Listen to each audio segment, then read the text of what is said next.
बारलांनानै दिनै हाग्रामाखौ बुंबाय जे 17 बोसोराव जेबो मावाखै किन्तु बिथांनि बुंनाया ओरैबायदि जानांगौमोन जे बिथाङाबो बै 17 बोसोराव एखे सिटआवनो जिरायनानै एखे दिल्लीयाव थानानैनो खामानि मावदोंमोन।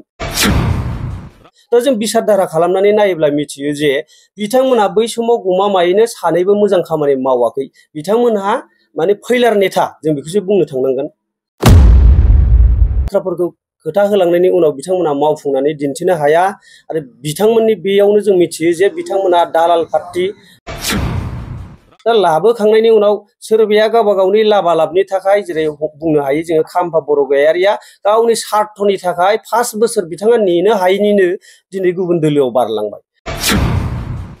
दिनै गोसो गोरबोनिफ्राय खुलुमनानै गिबियाव बरायग्रोनाय थाबाय भटार्स पार्टी इन्टारनेशनेलनि जानानै। दा दिनै जोङो बेयाव गोबां जोंनि वार्कारफोरखौ लानानै नोंथांमोनखौ हांख्रायनाय जादों जे जोंनि माखासे उद्देश्यफोरखौ बे बिजोंनि गेजेरजों जाहाथे फोरमायनो हायो बेनि थाखाय नोंथांमोनखौ जों खावलायनाय जाबाय। दा नोंथांमोना बे समाव जोंजों नुजाफैनानै जोंनि हांख्रायनायखौ जे जाफुंसार होनायनि थाखाय नोंथांमोननिसिम मोनफ्रोमबो रादाब दैथायग्रा बिथांमोननिसिम आंनि गोसो गोरबो सिंनिफ्राय अननाय सिबिनाय आरो खुलुमनाय फिन आरो जासिबावबाय।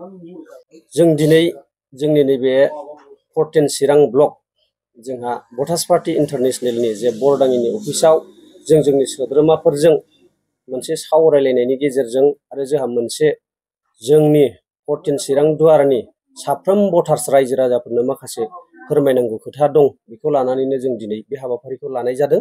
दा जोंहा बे थांखिखौ लानायनि गेजेरजों जोंहा माखासे मावनो गोनां खामानि दं होननानै जों सानो।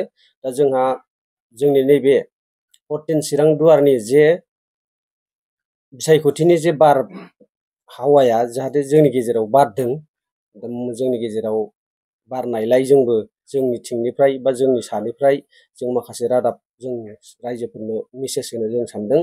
दा जोंनि गेजेराव 14 चिरां दुवाराव खमैबो जोंनि प्राइमारि कार्ड जे भटारशिप मोननो थाखाय हाबसननानै थानाय सुबुंफ्रा 40,000निबो बारा दङ। दा जों बेखौल' खावलायगोन जे बिथांमोनहा जेखि पार्टियावनो थानानै खामानि मावाथों मानो, नाथाय जोंनि नैबे नांगौ समाव जे बहर होनाय समाव बिथांमोना जे जोंनि गेस सिलिन्डार सावगारियाव बहर होनानै आंखौ बिजाथि महरै देरहासार खालामगोन आं बेखौ आसा खालामबाय आरो आंहा फोथायनाय दं जे बिथांमोना गमामायैनो जोंनि सिगाङाव बोसोन होनाय बायदियैनो बिथांमोना बे खामानिखौ मावफुंगोन होननानै आंनि गोसो गोरबोनिफ्राय अननाय सिबिनाय आरो खुलुमनाय जासिबाय। जोङो 14 चिराङाव जोङो जायगा जायगा हाबनानै जों नायबाय, जों रिसार्चबो खालामबाय जे जोंनि पार्टिया बेयाव फैनाया गोदान नङा। बे पार्टिया 2014 मायथाइयावनो गायसनजादों। दा बे हिसाबै जोङो बाव गोबांथार जोंनि जे प्राइमारि मेम्बारफोर जोङो सोसननानै दङ। दा बिथांमोनहा सोरबा दोलोजों थानानै खामानि मावदों, सोरनिबा लेंनायाव थांफानांगौ बायद' जादों। नाथाय जोंजों प्राइमारि कार्ड लाखानाय हिसाबै बिथांमोना जोंजों दं होननानै जों मिथियो। दासिमबो जोंजों कन्टेक्ट खालामो, जोंजों फन रायलायो। दा बे प्राइमारि कार्ड लानायफ्रा जाहैबाय 40,000नि बारा दङ। दा बेनि गेजेराव खमैबो 25,000 भटखौ जों मोनगोन आरो 25,000 भट मोनोबा जोंनि गेजेराव जथेस्थ देरहायो होननानै जोंहा फोथायनाय दं। नोंथाङा माबायदि मावनो सानो? दा मोनसे खोथाखौ जों गिबियाव बुंग्रोनांगोन जे जोङो भटार्स पार्टी इन्टारनेशनेलनिफ्राय 33 बियाबाव जों केन्डिडेट होदों। दा गमामायैनो जोंनि गेजेराव गोबां नारा-नाथा नाजानायनि गेजेरजों सरकारा जों गठन जागोन जोंहा बेखौ जों फोथायनाय दं। दा बेयाव जोङो मोनसे पार्टी हिसाबै जोंहा मोनसे इस्यु दं। गिबियावनो इस्युआ जाहैबाय जोङो बिटिसि सरकारखौ जुदि जोंनि खुंथायाव लाबोनो हायोब्ला जोङो साफ्रोम भटारनो दानसेयाव मानि 1,000 रां होनायनि जोंहा गिबियाव थांखि दङ। माने जोंनि बे ओनसोलाव डेभेलपमेन्टनि मुङाव फैनाय जे रां 1500 कौटि रां बेखौ जोंनि गेजेराव फैयो होननानै जों मिथियो।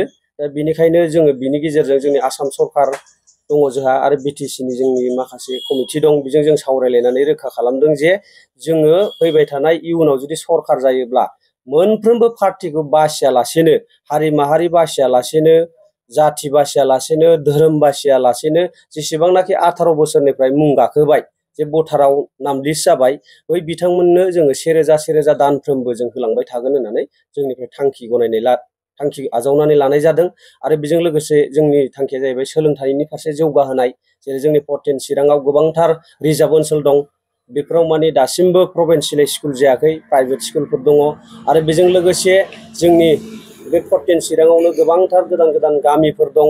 दा बे गामिफोरा दासिमबो नामजारि जायाखै आरो बेजोंनो लोगोसे जोंहा लामा दालां गोबांथार जेंनायाव जों भुगिनो गोनां जादों। आरो बेराफारसेथिं जोंनि ओरै गोबोरखि हालामथिं गोदान हाफ्राव जेरै लोंनाय दैनि बेबस्थाया बिराद गाज्रि। नोंथांमोनहा जों नुदों जे बेयाव दैखर जावनायाव मानसि थैगुलायनायबो जोंनो नुनो मोनदों। दा बैफोर खामानिखौ लानानै जों मोनफ्रोमबो जौगानायनि फारसे जों खामानि मावगोन होननानैनो बे थांखिखौ लानाय जादों। नोंथांमोनहा माखासे जायनाखि दोलोफोर BPF होन UPPL होन आरो गुबुन गुबुन दोलोफोर नोंथांमोना बिसोरजों मिलायनानै खामानि मावालासिनो नोंथांमोना आलादायै जुजिनो ओंखारबोदों बिनि खारना मा? दा जों बुंनांगोन बिसोरो जाहैबाय जोंनि नुनायाव जोंनि पार्टिनि सोदांनानै मोननायाव बिसोर जाहैबाय नेथानिसो पार्टि।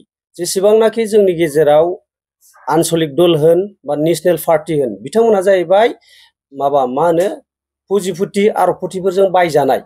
बिसोरो साफा साफा लिडारनि पार्टि, बिसोरो मा भटारनि पार्टि नङा। जायनि थाखाय बिथांमोनहा जोंनो नांगौ रोखोमाव सहाय सुजुग होनो हाया। गासै बाथ्राफोरखौ खोथा होलांनायनि उनाव बिथांमोना मावफुंनानै दिन्थिनो हाया। आरो बिथांमोननि बेयावनो जों मिथियो जे बिथांमोना दालाल पार्टि।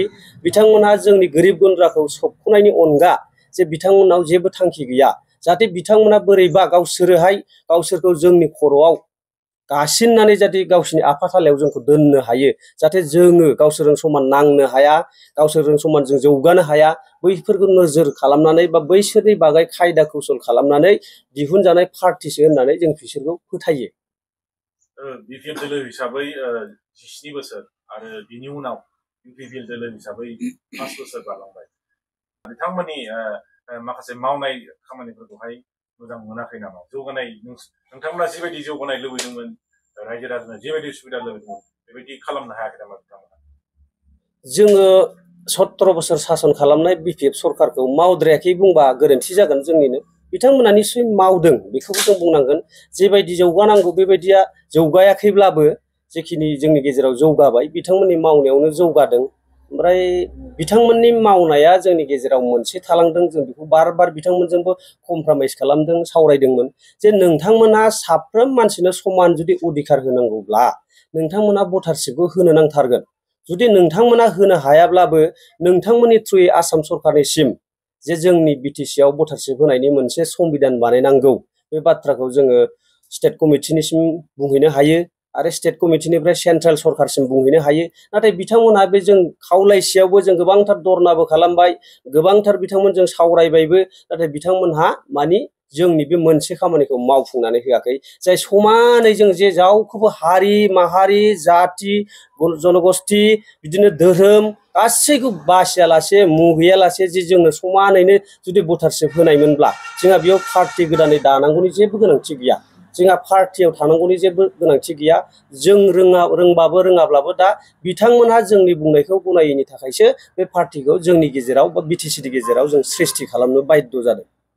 दा बिथांमोनहा गोबांथार जों नुनो मोनदों ससियेल मिडियानि गेजेराव जे जोंनि 14 चिरांनिखौल' बाथ्राखौ आं बुंनि। दा बेयाव UPPनिफ्राय गेलेदों जोंहा खाम्फा बरगयारी आरो जोंनिफ्राय ओरै BPFनिफ्राय गेलेदों जाहैबाय हाग्रामा महिलारि बिथां। दा बिथांमोनहा बै समावनि बाथ्राफोरखौ लानानै गावसिनि जे जाथावै बाथ्राफोर बेफोरखौ बेरखांबाय थानायखौ जोंनि पार्टिनिफ्रायबो खोब दुखु मोननाय मोनदों। जे बिथांमोनहा गावसिनि बबावबा माबा मावबोनाय मोजांबो मावबोबाय गाज्रिबो मावबोबाय, दा बेखौ आं बुंजोबनो थांला। दा बिथांमोननि खुगानिफ्रायनो ओंखारखादों। दा बिथांमोनहा गोबां मिथिं दावथिङाव बे बाथ्राखौल' होबाय थायो जे BPFआ होनो UPPLआ 5 बोसोराव जेबो मावनो हायाखिसै, गासिबो फैलार नेता प्रमद बर'आ बेफोर भाषणखौ होयो।